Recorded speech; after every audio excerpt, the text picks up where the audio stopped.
Hi all, before we begin, two quick announcements. First, if you haven't yet filled out the Unchained survey, this is the last week you can fill it out and enter to win a BTC candle, which is scented with Satoshi wood, musk, tulip bulbs, and finite minerals.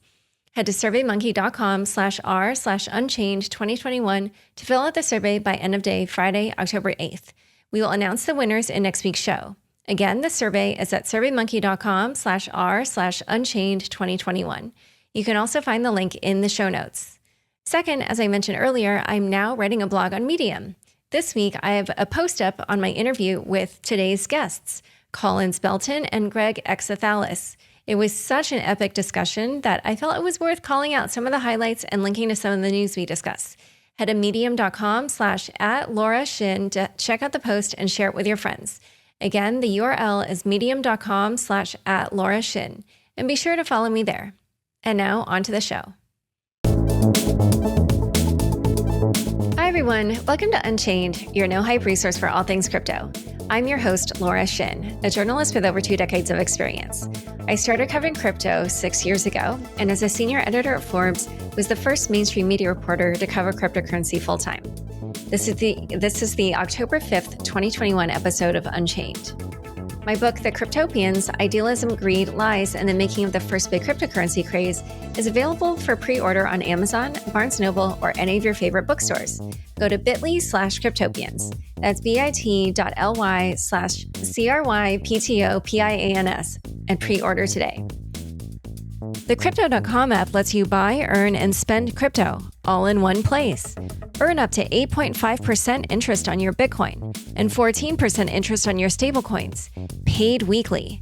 Download the Crypto.com app and get $25 with the code LAURA. The link is in the description. The Nodal Cash app makes earning crypto on your smartphone as easy as turning on your Bluetooth. Nodal Cash is private, secure, and available on iOS and Android. Visit nodal.io/cash. That's nodal.io/cash to start earning. Today's guest is Xethalis, General Counsel at Multicoin, and Collins Belton, Founding Partner at Brookwood P.C. Welcome, Greg and Collins. Thanks for having us. Thanks, Laura. So we're recording on Friday, October 1st, and yesterday was the last day of the SEC and CFTC's fiscal year. And I think a lot of lawyers in this space, and I also were expecting that there might be some enforcement actions. And there were, but they were kind of small and not like super worth diving into in a big way. We could touch on them. But I'm curious, Greg and Collins, if you have an opinion as to why we didn't see any big enforcement actions from these regulators. Well, I think from my perspective, I mean, the federal government is typically pretty good about keeping a close lid on enforcement actions as they're going on, and in particular, where they stand. Sometimes you'll hear about information sweeps or things will leak out, but it's typically not in the interest of parties who are being investigated or for the prosecutors themselves to have things come out in the open. And obviously, there are a lot of really complex issues that don't necessarily always fit neatly into a calendar. I think, a little surprised that the closest thing we had to a major crypto action or settlement was a relatively de minimis settlement with Kraken regarding their margin trading program. As well as a handful of actions that appeared to be only tangentially related to crypto from the CFTC. So a little surprising. It's interesting you say that too, Greg, because I think one of the other things that we maybe don't appreciate as lawyers in the space too is that there was some movement. One, I think on the DMM and DMG case, I think for a lot of us in crypto, we didn't view that as that impactful because the view was that's not really, DeFi. But at the same time, I think, maybe there's an internal view that that's setting, some major precedent for them potentially being able to pursue DeFi. And then I think, the other interesting thing, which, has obviously been in the news and we probably couldn't talk about specifics here, given client confidentiality, but just generally speaking, I think it's pretty well known that there's been, a slew of investigative kind of requests and not necessarily subpoenas, but just, hey, we're looking into this space. And I do think that may, be a bit more of a blitz than what people appreciate. So perhaps it's just that this year, a lot of the attention was more privately focused rather than publicly focused is at least one theory I had. And Collins, just to make sure all listeners are on the same page, tell us what the DMM and DMG cases were.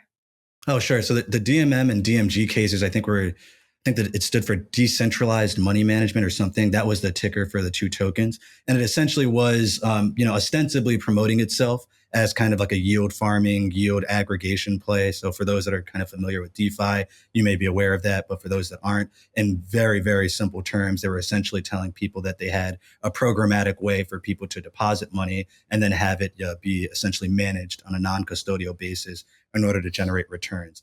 That obviously raises questions generally in the legal industry, but in particular, the issue here was that one, these folks were not actually using, programmatic enforcement or any type of non-custodial mechanism. They were, just committing fraud, taking folks' money and then managing it themselves. And then secondly, they actually weren't actually managing that. But the important or potentially important thing is that at least the SEC framed it as, hey, this is a DeFi offering and we're going after it because we think the tokens themselves are securities. One has an equity security, one has a note under that Reeves analysis. I know we talked about that a few weeks ago and we'll get into that. And then they also layered in the fact that there was fraud and or some type of deception. So that latter part is what I think was really material. But the former part was really important because it suggested, two really important things. One, they're obviously looking at what they think is DeFi. And two, they're now looking at securities that go beyond just the Howey test. I think that was the first or maybe second time we saw in a settlement or an enforcement action where they explicitly referenced Reeves. Greg, correct me if I'm wrong. I think that was the first or second time in a formal order for digital assets where they referenced it. I think that's right. It had previously been discussed in at least one of the trio of no action letters that came out in 2019. I think it may have been Pocketful of Quarters, had potentially a Reeves discussion, or Turnkey. It was one of the two. But yeah, I think it's reflective of our two definitions of decentralized in name only. This was an example where I think a lot of people in the space pointed at that action and said, well, this is not really DeFi. This is decentralized in name only, in that they are literally just putting decentralized on the name. Whereas that same term of DINO was used again in congressional hearings, I think a couple of weeks ago, to refer, and I think perhaps by a couple of folks, including Chair Gensler, to refer to decentralized projects that perhaps vary on some gradation of actual decentralization, but he taking the perspective that these were not really decentralized in significant material ways. Yeah, and I think for the DMM and DMG cases, those are the ones, as you said, they were called decentralized in name only. But I noticed that SEC Commissioner Hester Peirce also called them that, and I don't know if she coined the phrase or not. But clearly there is at least somebody at a high level in the SEC who makes the difference between projects like that versus ones that are legitimately either decentralized or trying to be. I'm not sure what her view is on that. So we've mentioned this Reeves case a few times, and I just want to make sure people understand what that is and why that's significant.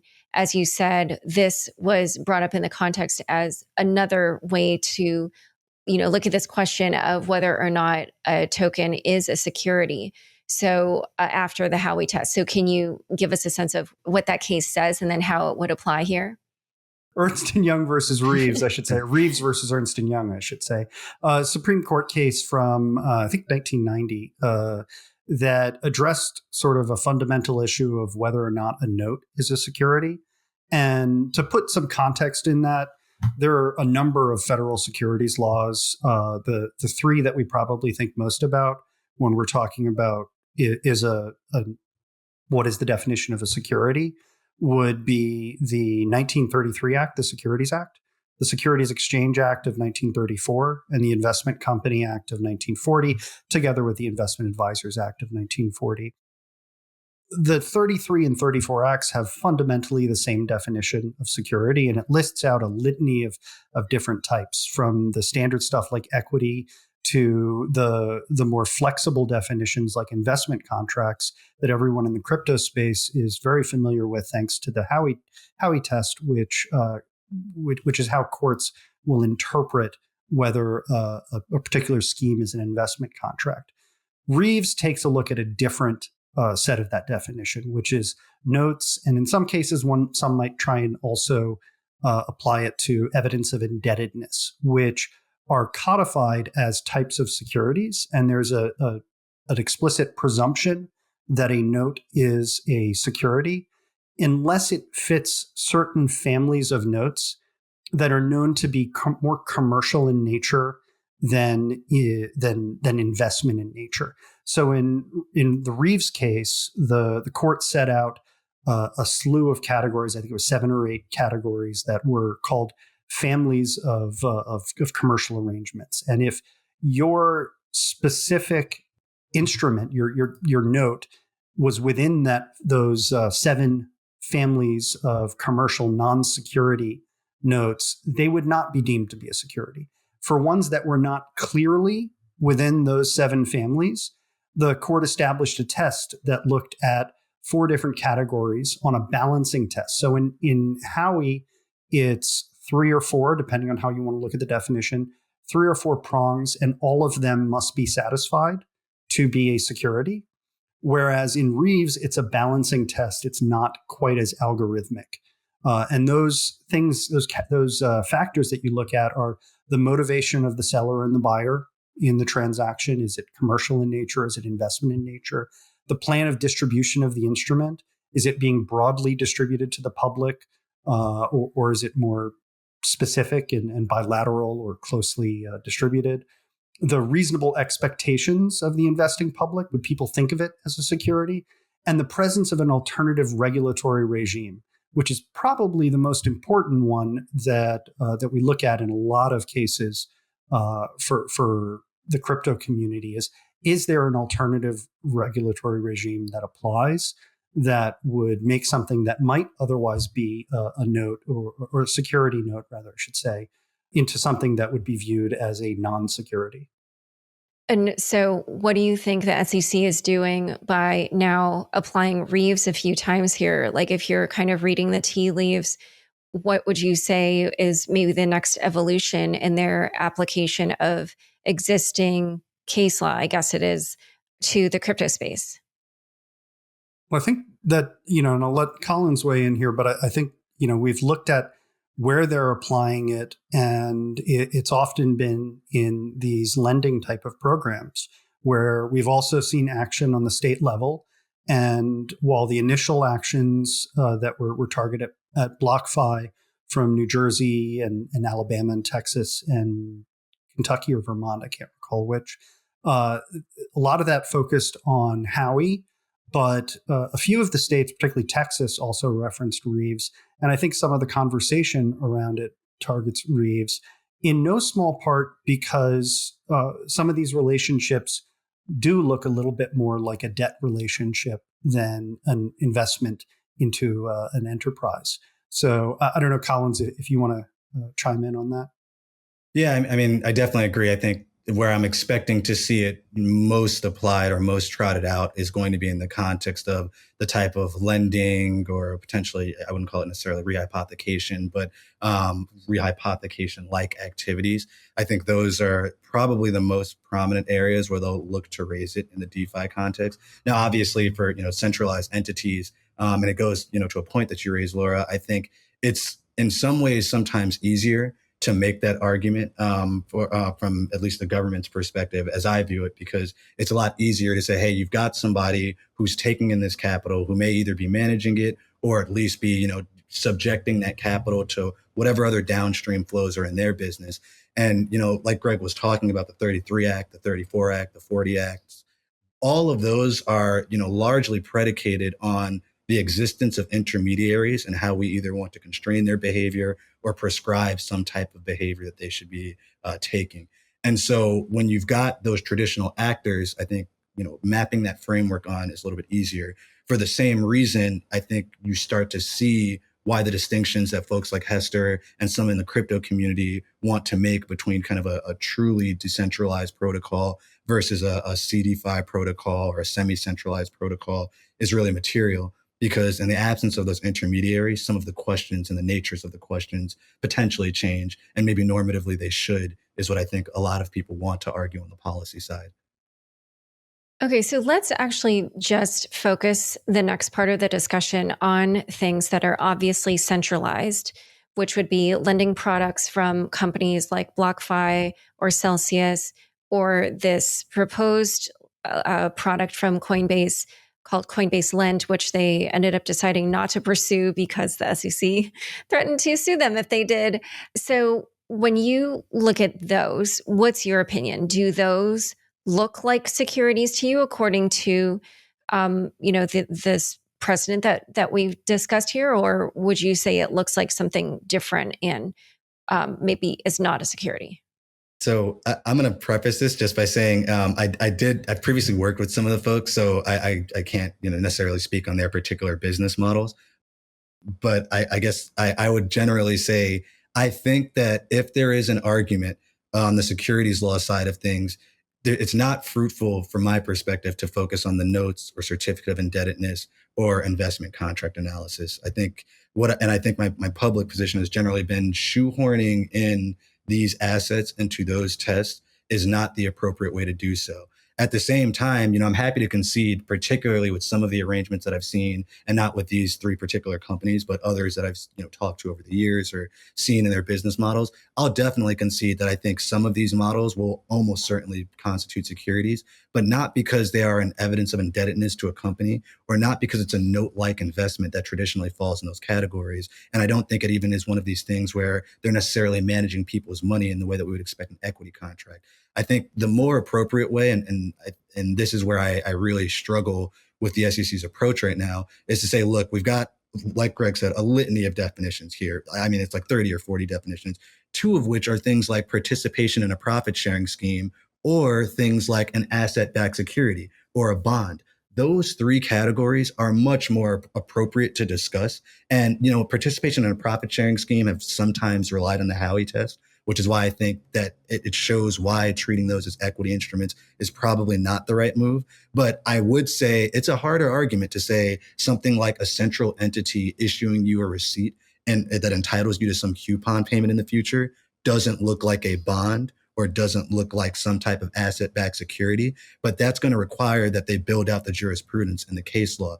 And I think that's important for us to push, because if we're saying, hey, we want guidance, we want clarity, where are the lines? What are we looking to do? Them saying, hey, we're going to shoehorn it into this test that doesn't really fit either of these parameters, but you guys should just figure it out, is not appropriate, especially if you've got a large institution that's looking to follow our laws, that's registered publicly, that's reaching out to them. At a certain point, you might have to say, look, it's incumbent on us as the rulemaker. We have rulemaking authority to start expanding our previous guidance and start applying, our frameworks to existing definitions. So that's generally my perspective there, without necessarily taking a view on any of those three products. Yeah, I think I'm sort of in the same boat with Collins, as I've done a little work in the space in the past. So I don't want to go too deep on specifics.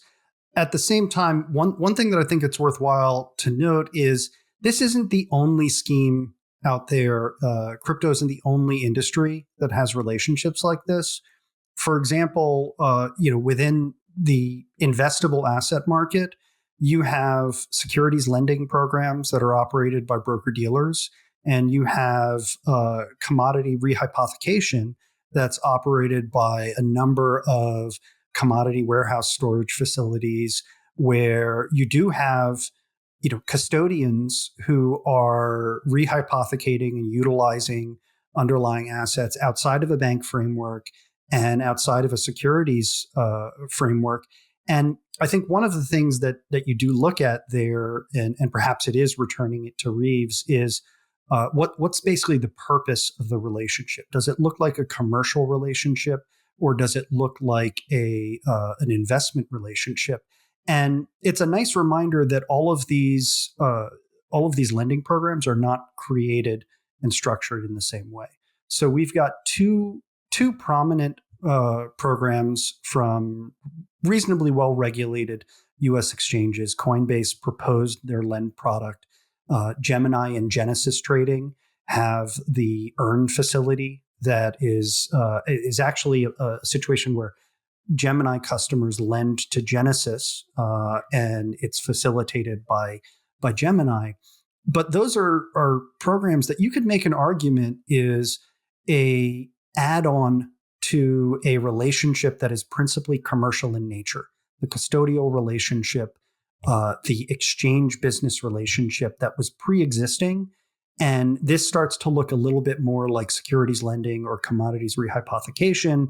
It's a little different when the entire purpose of the scheme and the arrangement is to facilitate this interest-bearing account.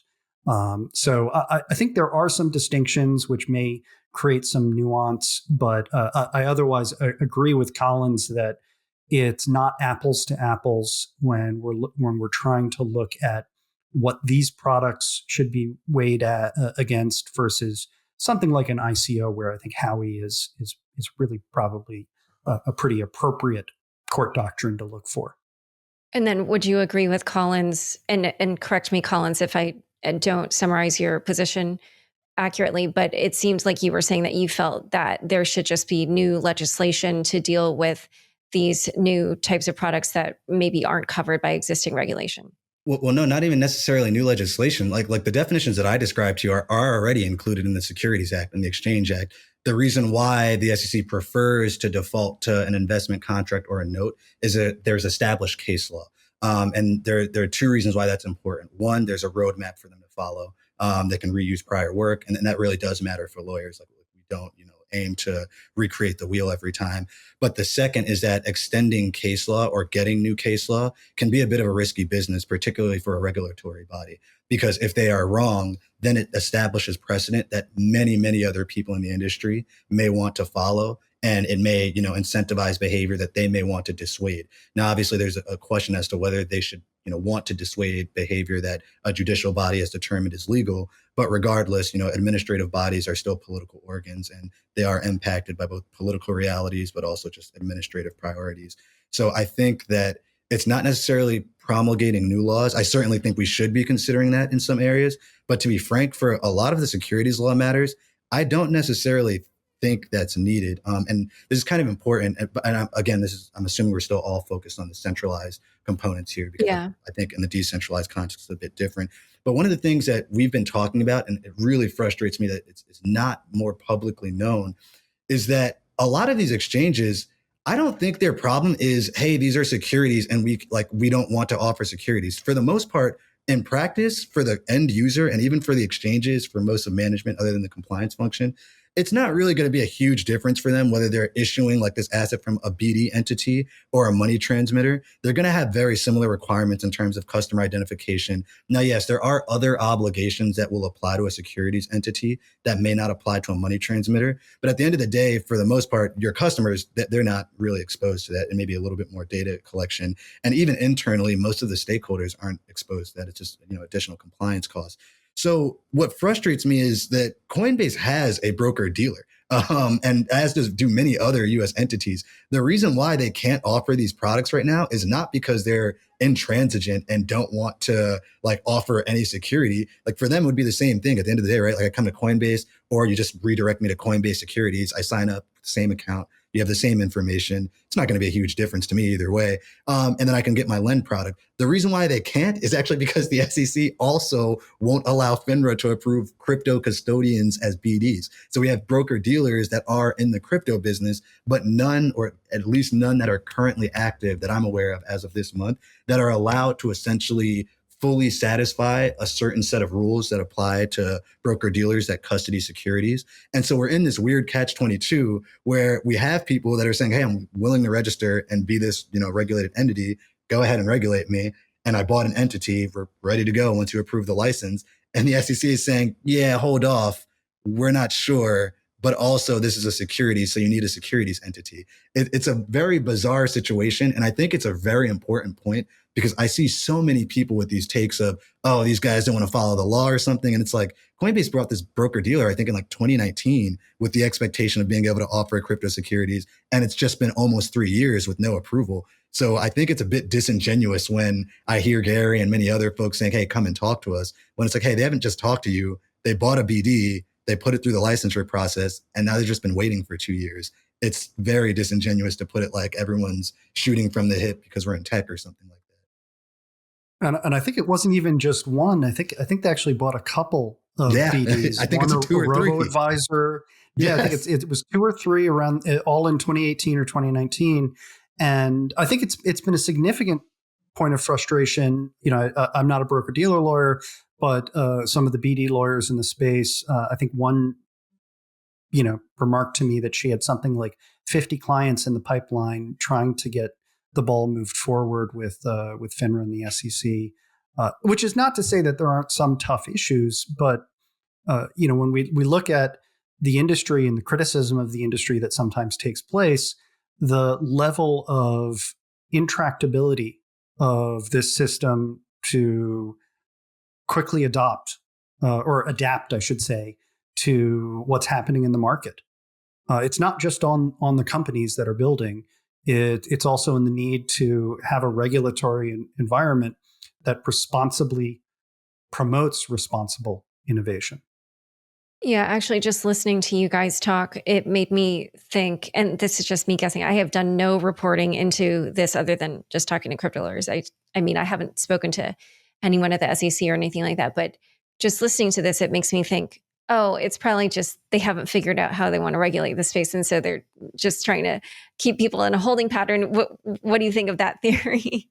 I mean, I think it's right, but that's problematic when you're, publicly saying to people, come in or register and do it the right way. People go to do it and you say, okay, we'll get back to you in 3 to 5 years. It's not reasonable. And so that's why it's extremely frustrating sometimes to see some of the statements publicly as though everyone in crypto is running around dodging clients. And I can definitely, kind of co-sign what Greg has said. I mean, 2 years ago, I knew somebody saying that, and maybe it's the same person, and they had, 20 or 30 people waiting. So I can only imagine that the list has grown. I've talked to FINRA about this issue. I've had people talk to the SEC.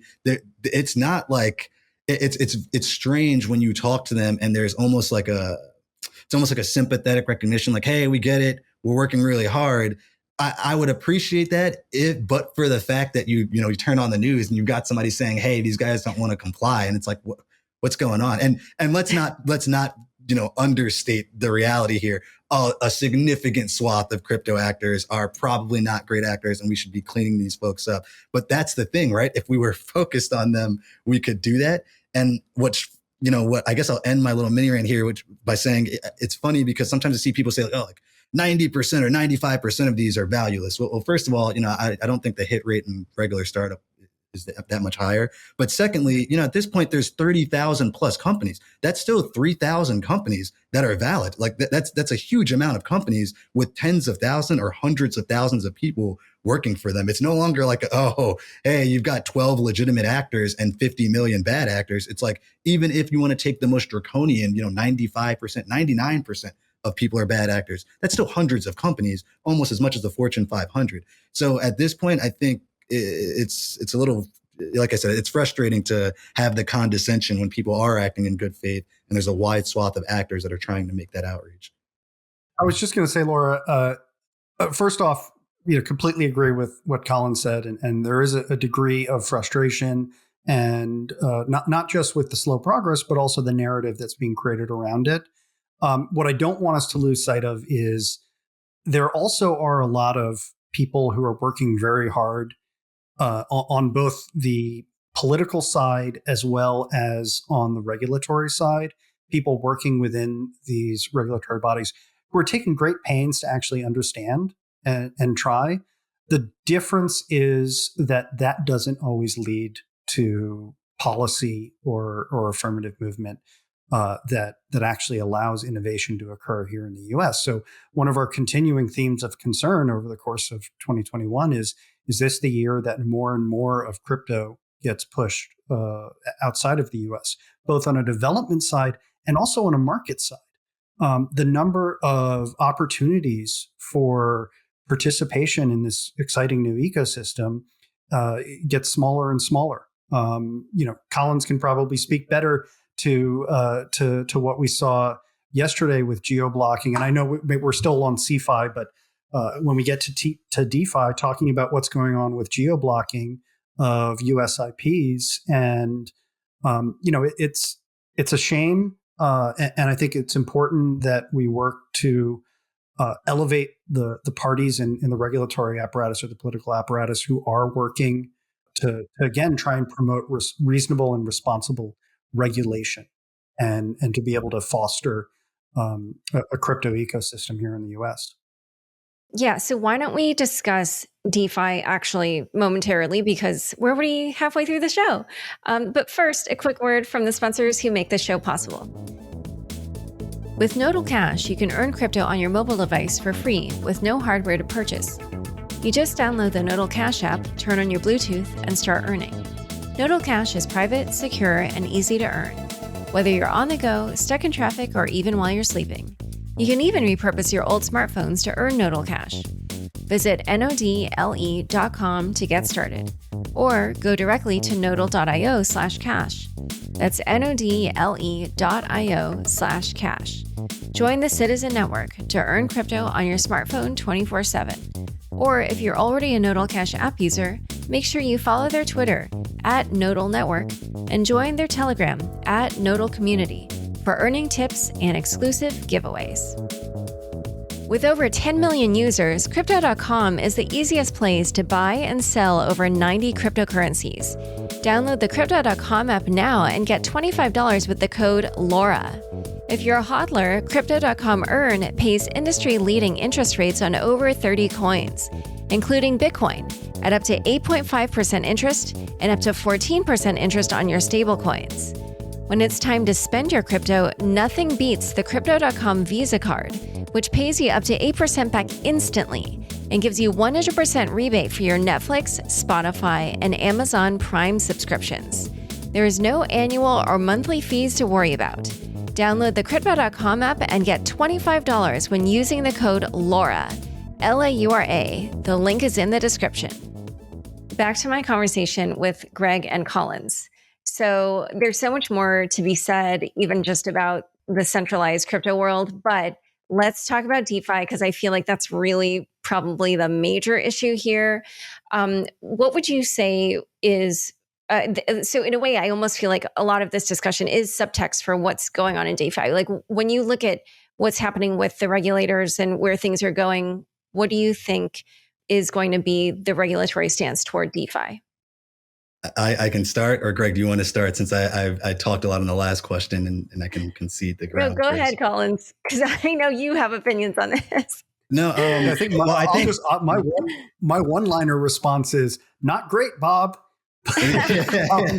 No, I mean, I actually, long term, I actually am more optimistic than I think, one, most people probably are, two, my public posting probably suggests. And I guess I'll preface this all by saying, and sometimes I think people think that I'm like despondent, but it's really more so that I think we have flawed, I mean, incredibly flawed. I mean, this is coming from me. Like my family's history is mired in the flaws of our country. So I'm no apologist for American history. But while it's flawed, I think we have one of the best arguments for constantly aiming to hold truth to power. And that's because we've structured a system that ostensibly gives the people as much power as you might see in the modern world. Now, that's probably more loaded, despite the amount of caveats I tried to add here. But I think I preface what I'm about to say with that just because I think there's this view in crypto, like all governments are bunk, we've got to burn everything, nothing will ever get done. I'm actually not that guy. And so for most people who think I'm like a cyberpunk, I may lose some bona fides with them. I genuinely think society has been like a pretty good improvement on the human condition. And I think American society, despite its flaws, has been a pretty good upgrade in large part because we've had this strong respect for privacy rights and freedom of expression. And so right now, we do have a lot of people pushing back. There's a combination, there's a confluence of people that are objectively worried the old world is changing on them. It seems crazy and novel. There's real criticism and concern. Like you've got a bunch of people flipping God knows what, and people running around laughing at people to stay poor. Probably not a great look. And there's a host of other things that really are causing anxieties about the rise of crypto. And I think that's translating into our policy bodies. But what we're also starting to see, like I think Greg, you raised this, we're starting to see some of the politicians saying, all right, hold on. Maybe we don't have to have a knee jerk on this. Part of that's because crypto people are starting to wield their political influence. But part of it is because I think some of these folks like Ron Wyden and other people were around for the dawn of the internet. And they said, look, this was really important to us. Not only did it help boost our economy, it significantly, in large part helped with our domestic and foreign policy, spreading our foreign policy. And I think in crypto, we're starting to see some people recognize the same things. And so this is a long-winded way of saying immediately in the near term, yeah, there's going to be a lot of friction, particularly on derivatives, lending, those types of things, because they are both the most disruptive to the traditional system and can bring the most gain to people, which means it can displace some of the traditional incumbents. But they do objectively represent some of the more dangerous aspects of things too. Because as we've seen today, right? Like if you take Societe Generale is now, putting in assets to be collateralized on MakerDAO. It's huge. It's fantastic. It's like something that we've all been waiting to see for a while. Even as like a DeFi maximalist, love to see DeFi being able to be bridged into the real life. That said, you can imagine in the future where you've got that or something like that built on top of Spell, and then those things are being lent out on something like Sushi's Bento Box, and then Bento Box is being used with Cream, and somewhere downstream something breaks, and suddenly some pension fund is out $30 million because Societe Generale invested in something. Now, this isn't to scare them off from their Maker investment. That's not possible today. This is years in the making. But I think all of those things are now at the fore where people are saying, look, we've got to address this. But I'm optimistic that the long-term view is going to be a lot of pain. And ultimately, just like the internet, decentralized tech will not be stopped. And disruptive technology traditionally shapes or forces society to shape itself around it versus the other way around. So to me, this was always coming. In 2018, I moved my stuff from centralized exchanges. In 2019, I largely tried to stop using stablecoins with many options. Now we've got decentralized options. I think people need to prepare for the next 2 to 3 years before people realize, hey, there's a world where, at least in America, I think America in particular, but generally across the world, we've got a unique governmental body that respects privacy rights, that respects freedom of expression. And this technology really helps to codify that. If we do it right, we can actually leverage it to continue to spread a lot of our ideals, which is probably important in a time where like your position as a hegemon is consistently under assault. So I think it's a long-winded way of saying it's going to be painful in the short term, but I'm not pessimistic that truly decentralized protocols won't have a lasting position in American and global society long term. Okay, so Greg, give your response, and also let's bring up this geofencing issue because this is maybe some of the short-term pain that Collins mentioned. Yeah, no, and first I want to echo what Collins said about the respect for privacy. I know the narrative over the course of the last couple of months, starting with the infrastructure bill, and Abe Sutherland has had a lot of really great thought leadership. He's put out about 6500I, which is the subsection that treats crypto like cash for transaction reporting requirements and filing forms 8300 with the IRS for every transaction over $10,000. Despite the fact that in the Post-Bank Secrecy Act environment, we do have what feels like a bit of a strangulation of financial privacy, which is one of the elements that DeFi and crypto in general hopes to ensure for its users. But at the same time, the U.S. government does still have a great history of respecting individual privacy, or at least aspiring to respect it. And even if we look at the way encryption is viewed around the globe, the U.S. is still a pretty darn good actor at respecting the right to encryption, which is, in an information era, probably one of the most important rights we can have. So I do want to echo that. I think that's a very great point. I think that Collins has talked about it recently. I know it's the tension that I usually point to most in trying to figure out how DeFi grows in America is when you have a regulatory system that's focused on intermediaries. Not just because that they're the best position to be regulated, but because they are regulated because they are in the best position to oversee and to bring order to a market. It is very difficult for a regulatory infrastructure that has been built up over the course of, in some instances, basically a century, for it to move and adapt to a technology that seeks to build systems without intermediaries. So we've seen regulation adapt rather very quickly or reasonably quickly to the internet. But this is another step beyond that. But it's also not a perfect step beyond that. And it gets to the geo-blocking point, is that DeFi doesn't exist in a vacuum. It is touched and entered, if you will, typically through interfaces that by definition are centrally managed. And I think that in the near term is where we likely see the most tension. If you're actually looking for an enforcement precedent that directly touched some element of DeFi, the best one to look at is the Coburn enforcement action for Ether Delta, where it was a decentralized exchange in the element that it had decentralized custody. The website never touched the assets themselves. At the same time, it served as an interface and it provided certain Oracle functions and helped facilitate the matching. The SEC entered into a settlement order with the founder of Ether Delta, the operator of Ether Delta, that basically identified it as an ATS without identifying what the actual securities that were being transacted. But that's a separate gripe along the lines of the broker-dealer arguments. But there, the SEC, perhaps appropriately, looked at, okay, there is a centralized portion of this that is controlled, that is administered.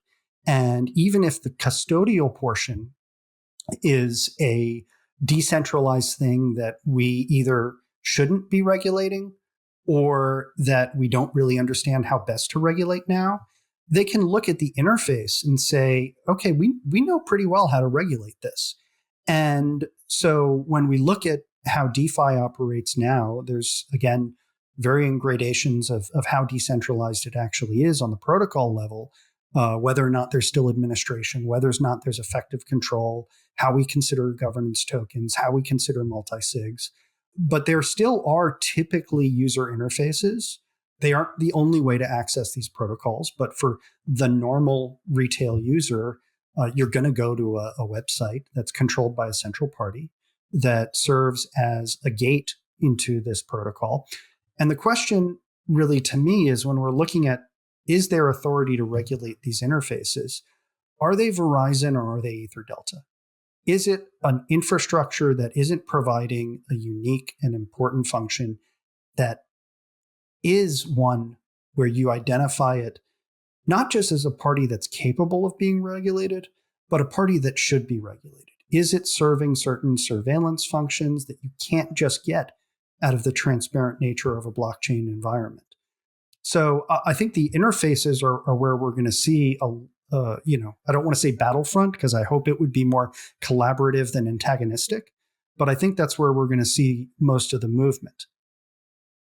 I'm going to say something controversial. I'm so glad you raised that. Generally, and this always surprises people when I say it, I actually think most of those types of plays probably should be. Like, in the long run, where I would expect this to go is you've got bona fide decentralized protocols, your Uniswaps, your whatever. Anyone can plug on top of it, just like anyone can plug on top of HTTPS or something else.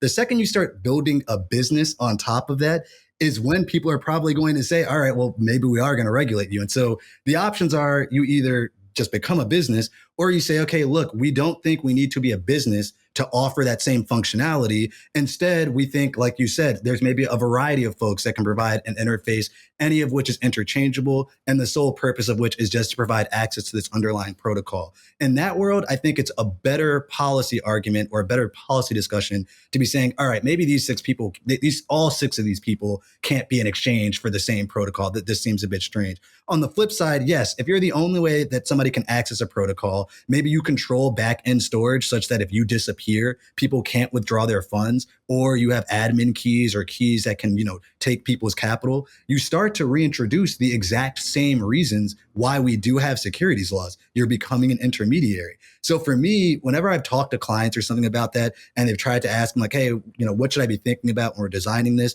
I'm always erring on the side of, hey, can you relinquish that control? Because if you don't, the more of this that you have, the more that you start to reintroduce the exact same reasons why we have the securities laws. And that's what they mean when they say substance over form. So, and again, I feel like I'm on this podcast, like on Twitter, I'm like, Gary, and here I'm like, yeah, SEC. But that's not really it. To me, I think what one of our colleagues has said is probably the most important thing for, I think, true DeFi maxis to really appreciate, which is the SEC is probably the best motivator of making something truly decentralized. Like if you want the best securities law argument, you legitimately have to be willing to say, look, like I don't get to own this entire stack. I don't get to own this entire experience. And unfortunately, a lot of devs, particularly Silicon Valley trained devs, but other devs, they don't like that. They don't want to relinquish control. They want to be able to control the front end experience. They want to be able to consistently, capture value from other revenue streams. But that's a business. Like that's what running a business is. So I think in general, and we're starting to see this, so I think people are getting it.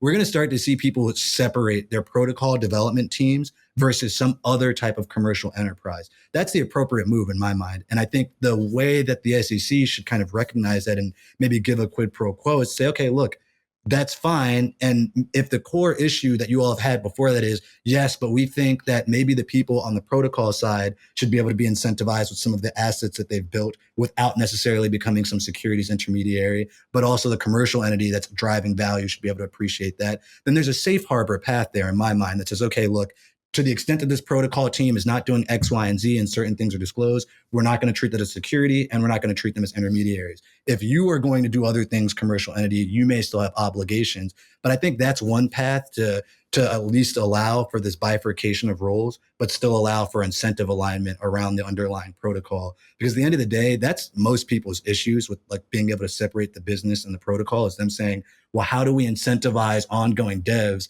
who don't necessarily want to be building a business, but may just be really interested in zero knowledge proofs or something like that.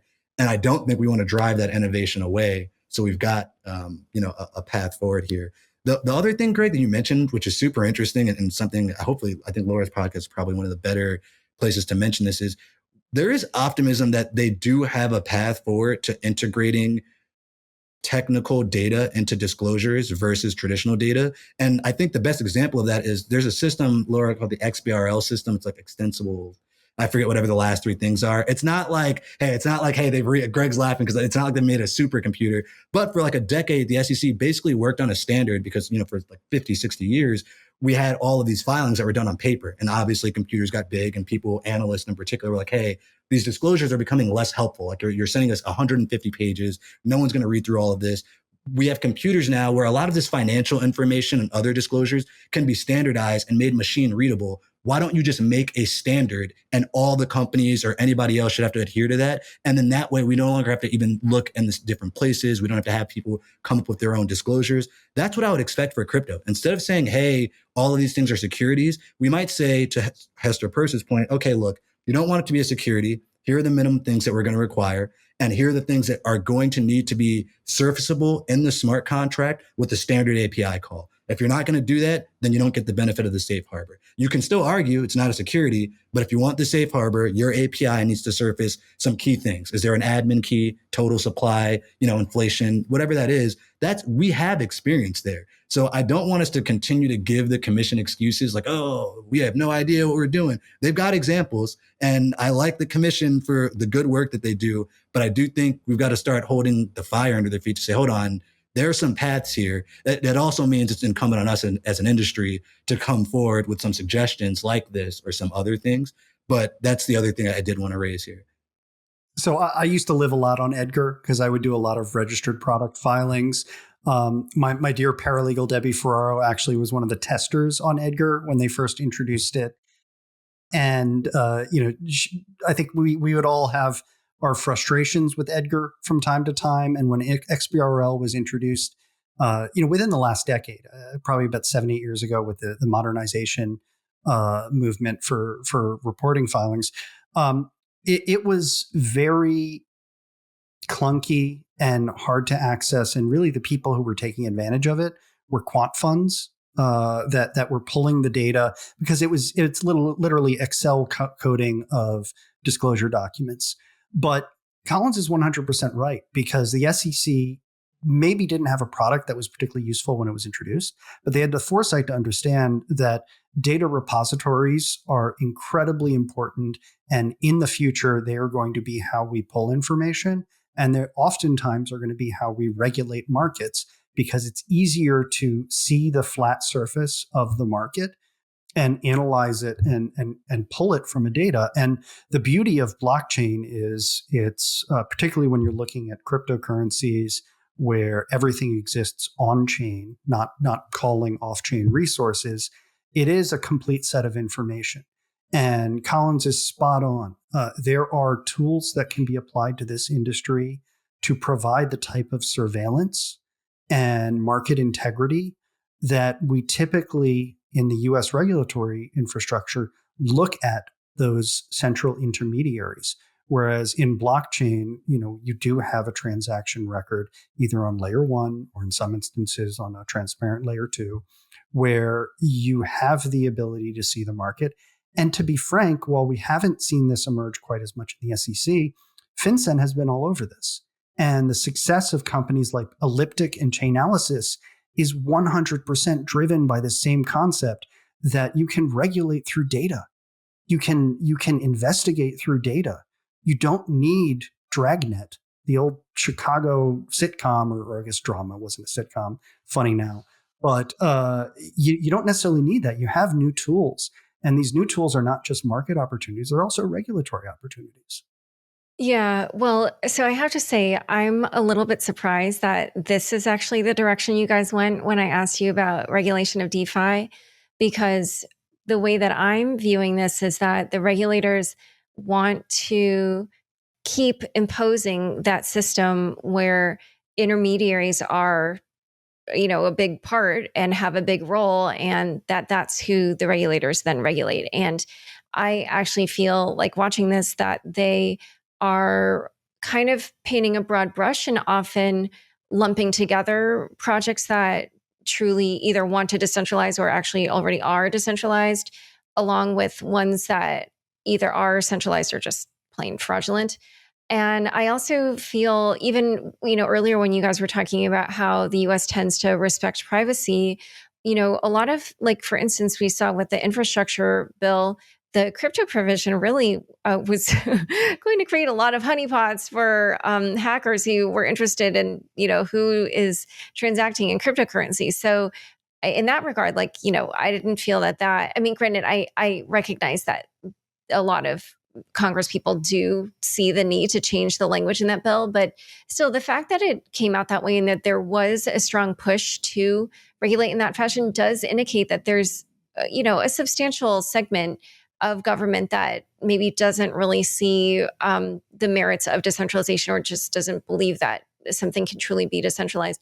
And so even, you guys keep referencing Commissioner Peirce's safe harbor proposal. And, I think for somebody who looks at this space and says, okay, there are projects that are legitimately trying to be decentralized or are already decentralized, then of course, something like what she proposed makes sense. But, we haven't really seen the SEC take that up seriously, right? I mean, the fact that she's revised it is great for her and for everybody who thinks about the space. But when you look at Chair Gensler and kind of some of the other commissioners, or even over the CFTC, we don't necessarily see a lot of people saying, oh, yes, this is the way to go. Let's figure out how to adopt this. Let's get this in the pipeline.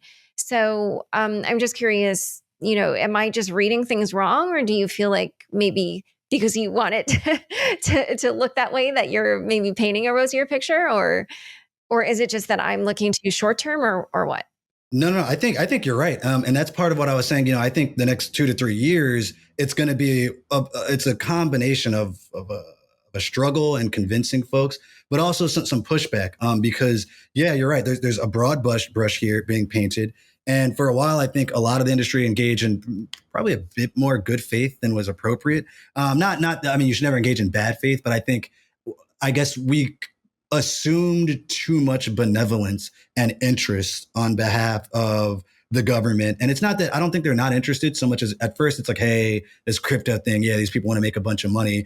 Then it became a serious thing and they still treated it that way. And then instead of ever engaging, it went from, hey, this isn't serious to you're going to destroy the financial system and you're criminals. And so it's like, well, hold on. How did it go from this is a joke to we're criminals? But you're right. Right now, I think there's definitely more of a contingent, I'd say, I don't know, this is not a scientific number, but 70-30, 75-25, saying, oh, yes, this is just inherently problematic. We need to reintroduce intermediaries. That's the way we protect people, et cetera. But like I said, even 6 months ago, we didn't have as many of the folks in Congress actively talking about it as we did. We basically had, I think it was, I hate referring to all these people by first name like I know them, but I think it was like Cynthia Lummis. I think Senator Lummis. There we go. Yeah.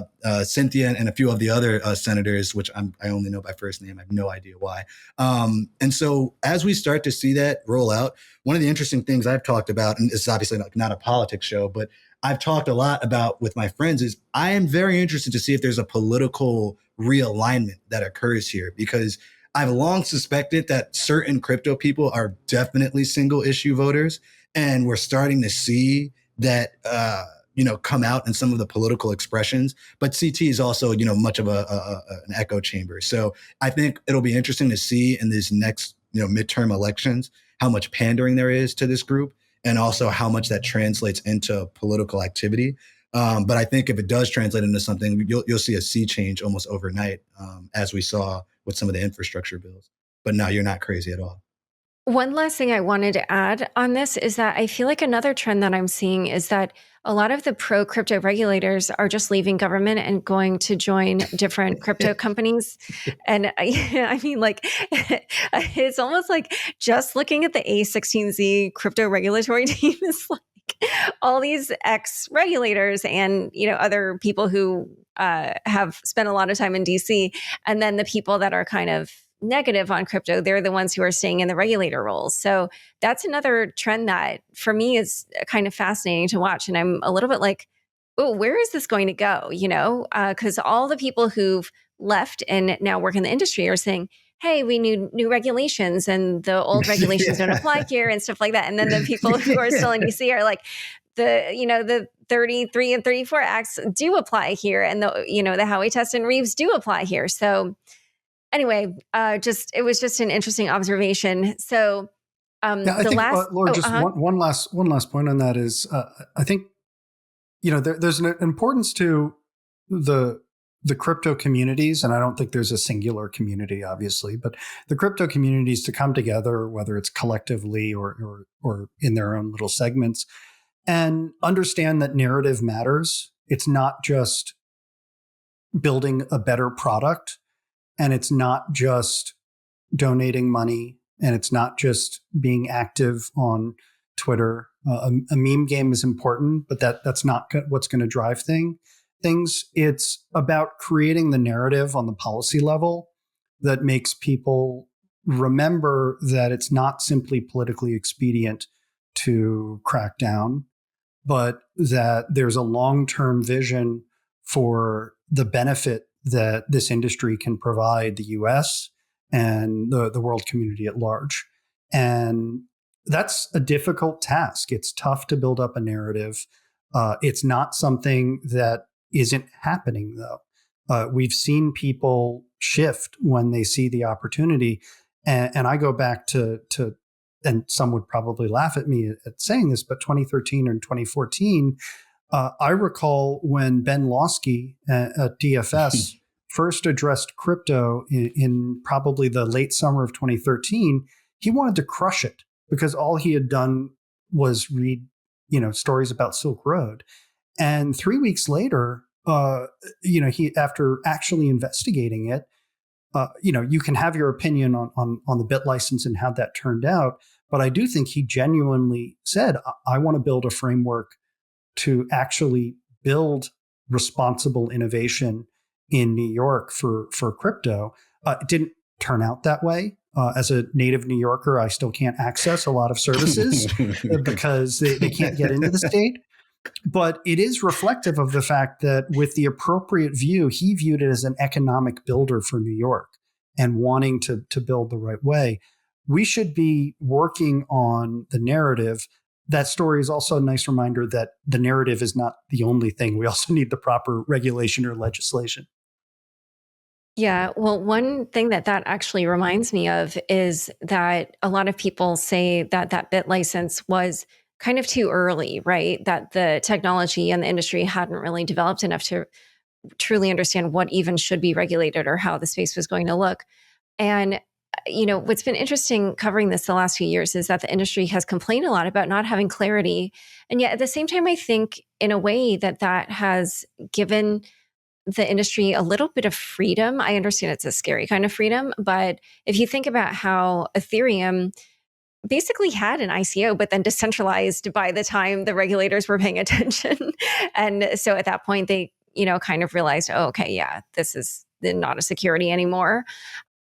I wonder, so I don't know how long it's going to take for more clarity to come. Clearly, I think we all agree on this episode that the regulators are working on something, and we probably are going to see more actions coming out of these regulators.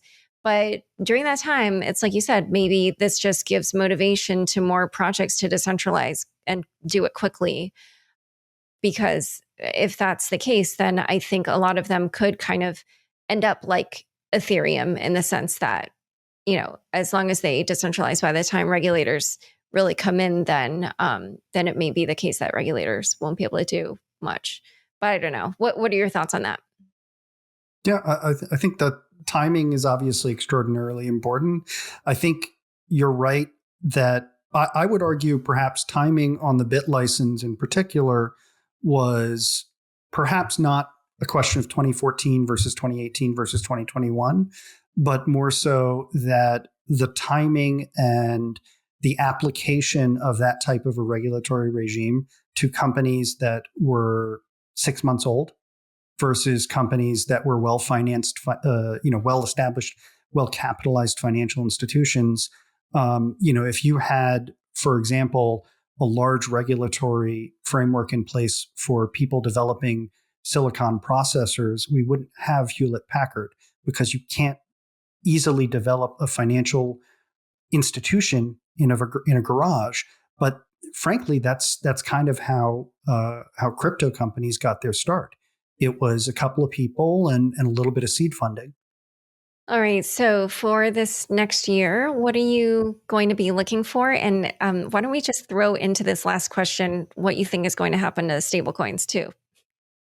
Stablecoins are a good place to start. I think there was an article today, again, when we're recording, from the Journal talking about how FSOC and the Biden administration are looking to create a regulatory framework for stablecoins. I think quite clearly this is an area where there's going to be a lot of focus in the next year.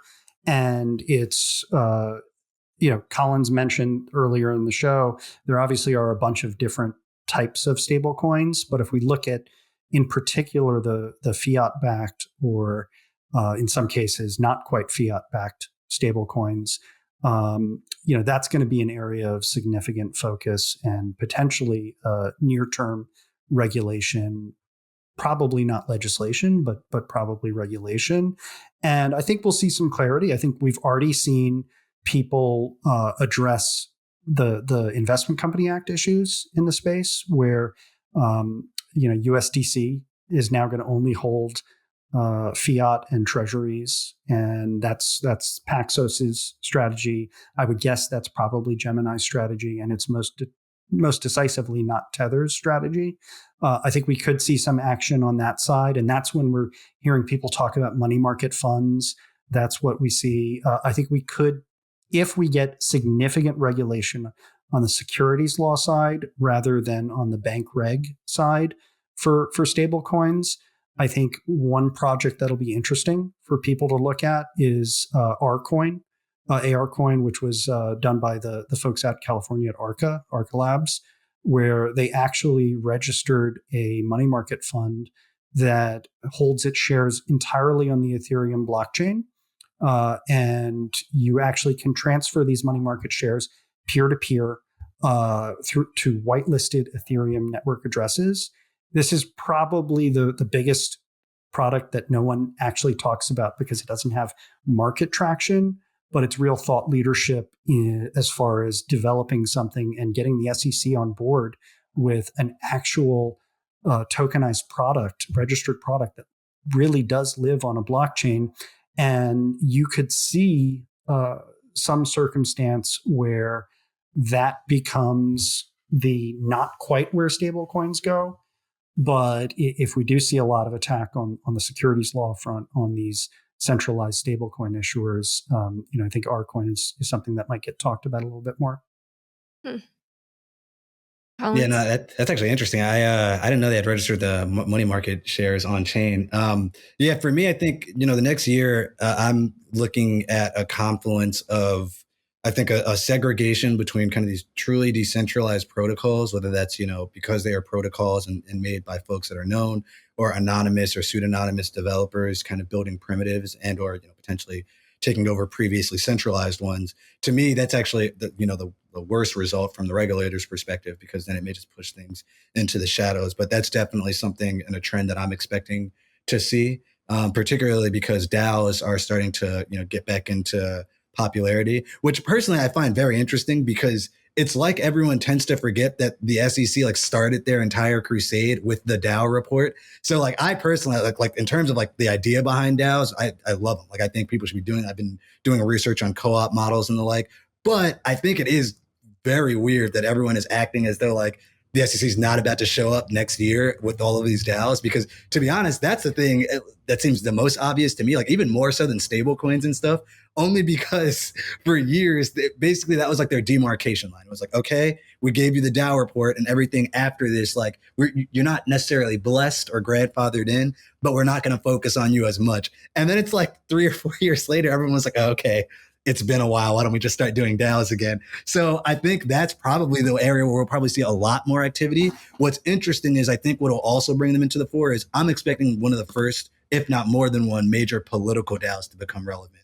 So I think that's going to end up kind of smashing into each other. And it's going to be one of the major securities law issues to see next year. And then in terms of stable coins, yeah, I mean, I think there's going to be a lot of focus here. For me personally, I've had kind of a laser focused on things like, LUSD, RAI, and UST for the past, almost a year and a half since ESD kind of empty set dollar, one of the first algorithmic stablecoin experiments, kind of kicked off the imagination of the industry to see if it could be done. And I think long term, that's kind of important. I maybe undermine my prior rant in terms of American hegemony and the like, but being frank, if you're trying to use a global permissionless network, at least if I'm not American, I don't want to have to rely on something that's subject to another country's random, domestic and foreign policy. Wouldn't leave me feeling great. It's as an American, it's great if everyone's, denominated in USDC, but long term, if you're saying, hey, we're building this network that's almost a layer on top of the real world that everyone should have access to, you probably want a credibly neutral, stable currency that, not only should not be the US dollar, you also probably shouldn't be backed by it, or pegged to it maybe isn't necessarily as problematic, but if you're backed by it or you're targeting it, you're always necessarily susceptible to it. So, well, I think what's interesting right now is the US is actually focused more on curtailing it. At some point, I wouldn't be surprised if we actually flip on that. And instead, we try to make it such that only US dollar denominated stablecoin things get priority. I just, and this is less me as the crypto anarchist lawyer, but more if I'm going to be a real citizen of the world and we still live in the nation state system, then yeah, if my government's going to be in this great power war, I want them to kind of do it right. And so for me, I would expect at some point somebody says, hey guys, this is spreading our foreign policy with very little expenditure on our part and very little liability if it goes wrong. why don't we kind of let's see what happens? Don't just unleash the US dollar on the rest of the world as a weapon, but admittedly, we've kind of done that before. So it's one of those things where it's like, I don't approve of it from the humanitarian view, but if you're going to do it, I would expect at some point somebody's going to be a realist and say, hold on, if we're going to allow this, why don't we allow it in the way that best benefits us? So I think stablecoins are going to be interesting. There's going to be a crackdown, but I wouldn't be surprised if it gets interesting. Yeah. And Collins, on that point, I mean, I think it's also not if we're going to allow it, if we accept that this is going to happen in some form, why would you not want to have the dollarization of crypto? If you're a policymaker, and this goes to the narratives, it's built in, and as it turns out, depending on votes in the next couple of weeks, we're going to need some people buying some U.S. Treasuries. So it's utterly bizarre to me. It's utterly bizarre. And like I said, I get it if you're like one of the people that don't have the economic perspective that dollar hegemony is good. But as a general matter, our policymakers do have that perspective.